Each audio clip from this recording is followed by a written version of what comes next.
বঙ্গীয় পুরোহিত সমাজের উদ্যোগে নামঘরা গৌরী আশ্রমের ব্যবস্থাপনায় বাগুয়া ভূদেব চতুষ্পাটির সহযোগিতায় মঙ্গলবার 8 এপ্রিল রানীহাটি পুরাতন বাজার সংলগ্ন এক সামাজিক অনুষ্ঠান ভবনে অনুষ্ঠিত হল গণ উপনয়নের অনুষ্ঠান। মঙ্গলবার সারা বাংলার বিভিন্ন জেলা থেকে আসা প্রায় 50 জন নবাগত ব্রহ্মচারীর উপনয়ন সম্পন্ন হয়। আর মঙ্গলবারের এই গণ উপনয়ন অনুষ্ঠানে উপস্থিত ছিলেন বঙ্গীয় পুরোহিত সমাজের রাজ্য কমিটির চেয়ারম্যান পণ্ডিত মেধস চক্রবর্তী, উপস্থিত ছিলেন বঙ্গীয় পুরোহিত সমাজের রাজ্য সভাপতি শুভঙ্কর চক্রবর্তী, ছিলেন বিশিষ্ট সমাজসেবী প্রভাকর পণ্ডিত, ছিলেন সমাজসেবী অভিলাষ ঘোষ। পাশাপাশি এদিনের এই অনুষ্ঠানে উপস্থিত ছিলেন বঙ্গীয় পুরোহিত সমাজের হাওড়া জেলার অন্যতম সম্পাদক দীপঙ্কর চক্রবর্তী সহ অন্যান্যরা। প্রসঙ্গত গত 14 বছর ধরে এই গণ উপনয়ন অনুষ্ঠান আয়োজন করে চলেছে বঙ্গীয় পুরোহিত সমাজ। আমরা গণ উপনয়ন বঙ্গীয় পুরোহিত সমাজের পক্ষ থেকে 14 বছরে পদার্পণ করলে বছরে এতে মানুষ খুব উপকৃত পায়। সারা বছর ধরে আমাদেরকে অপেক্ষা করে, বছরে একবারই আমরা করতে পারি, তো সেই জন্য সারা বছর ধরে মানুষ অপেক্ষা করে এই দিনটার জন্য। এবছরও এই উদ্ভাবনা অনেক আগে থেকেই ছিল, তো আমরা এটা করেছি। এটা আগামী বছর এই গরমে আমাদের খুব অসুবিধা হয়, কারণ খালি পায়ে পুকুরে স্নান করা এটা অসুবিধা হচ্ছে। সামনের বছর আমরা এটা শীতকালে চেঞ্জ করব। এটা নিয়ে মানুষের যে উদ্ভাবনা রয়েছে এটা আগামী দিন যাতে 100 ছাপিয়ে যায় সেই চেষ্টা থাকবে। যে সরস্বতী পূজা, লক্ষ্মী পূজার সময় দেখবেন পুরোহিত পাওয়া যায় না, একটা পুরোহিত কার্তিক পূজা 3টে 4টে করে করছে, এটা আমাদের নিয়মের মধ্যে নেই। সেই জন্য সমাজে পুরোহিতটা সাধু সন্তরা কমে যাচ্ছে। সেই জন্য পুরোহিতের গণ উপনয়নের মাধ্যমে পুরোহিত বাড়ানো আমাদের এটা একটা স্বপ্ন। সেই জন্য এই স্বপ্ন যাতে আগামী দিন পূরণ হয় সেই চেষ্টায় আমরা আছি।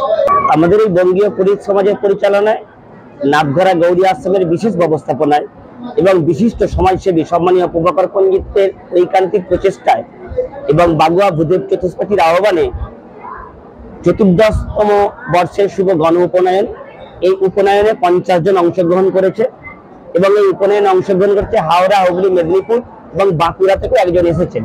এর মূল উদ্দেশ্য যে সঠিক যে আগামী দিনে ব্রাহ্মণ খুব অভাব হয়ে যাচ্ছে এবং সেই জন্য পূজা পাঠের জন্য, হোম যজ্ঞের জন্য পুরোহিত এবং সাধু সন্তদের বিশেষ প্রয়োজন এবং সনাতন ধর্ম রক্ষার অঙ্গীকারে এবং সনাতন ধর্মকে আমরা আরো দৃঢ়ভাবে প্রতিষ্ঠিত করার জন্য এবং সমস্ত অশুভ শক্তিকে বিনাশ করার জন্য আগামী দিনে এই যে আমাদের আজকের এই যে মহতি যে কর্মযজ্ঞ, এখান থেকে আমরা পুরোহিত তৈরি করে এবং আমরা যে দুর্গাপূজা প্রশিক্ষণ শিবির, কালী পূজা প্রশিক্ষণ শিবির, বিভিন্ন পূজা প্রশিক্ষণ শিবির দিয়ে আগামী দিনে আমরা চাইছি যে এই সমস্ত পুরোহিতরা সঠিক পূজা রীতি নীতি মেনে পূজা অর্চনা করুক।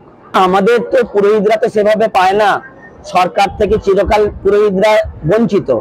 এই পুরোহিত বিভিন্ন সমাজের কর্মের এবং ধারক এবং বাহক পুরোহিতরা নিরলস প্রচেষ্টা চালিয়ে যাচ্ছে সমস্ত, এবং সরকারি যে অনুদান সেগুলো বন্ধ হয়ে গেছে, যে সমস্ত টোলগুলো ছিল সেগুলো ভগ্নপ্রায় হয়ে গেছে।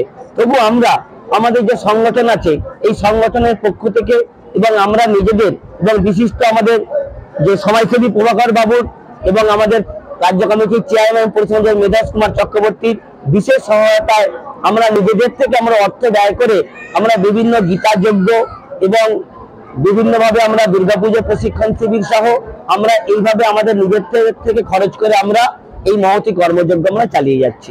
আমার নাম শুভঙ্কর চক্রবর্তী, বঙ্গীয় পুরোহিত সমাজের রাজ্য সভাপতি। বিষয়টা তো প্রত্যেক বছরই হয় এবং এটা একটা মানবিক উদ্যোগ। বঙ্গীয় পুরোহিত সমাজ সক্রিয়ভাবেই কাজটা করে থাকে।